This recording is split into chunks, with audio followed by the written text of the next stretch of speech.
I'm going to move this over to Josh from Verizon. So I want to thank Verizon and Masergy for sponsoring this last piece. We're really excited. I know I've been waiting all week to hear from Sam. So Josh, take it away. Yeah, thanks so much, Ian. So as you've heard me talk about, Verizon has been monitoring, researching, and then ultimately investigating a lot of security breaches in the real world. And I think as a result, we've seen a lot, right? Like a lot of the security experts on this panel today.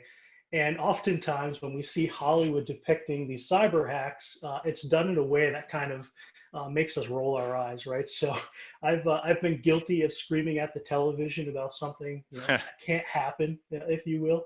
But it's amazing how Mr. Robot has really taken a painstaking effort to ensure that the hacks used in the show were actually plausible or possible in the real world.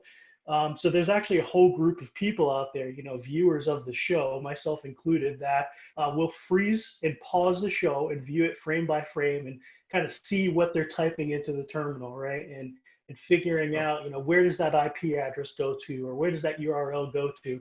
And the show has actually hidden a bunch of Easter eggs for individuals to go out and all of those things, or at least many of them, link out to real world resources. So that's very interesting.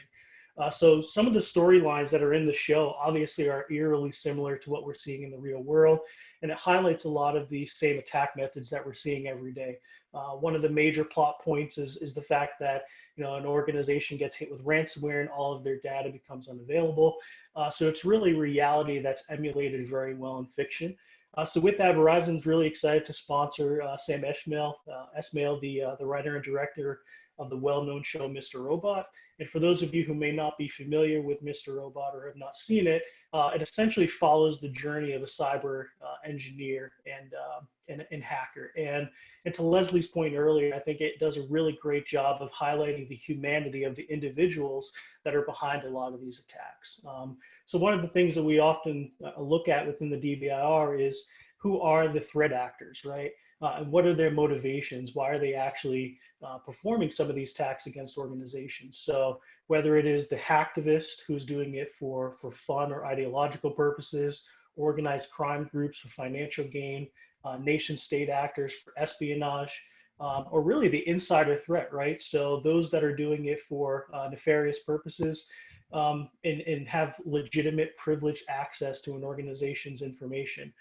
So Mr. Robot does a really good job of highlighting all of those groups, and it shows us how a lot of that can be overlapped and intertwined. And it's done in an extremely entertaining and insightful way. So, and I think because of that, the show's won multiple awards, which includes 2 Emmys, a Golden Globe for Best Television Drama Series, a Peabody Award, and then 6 Emmy nominations. So without further delay, please join me in welcoming Sam Esmail.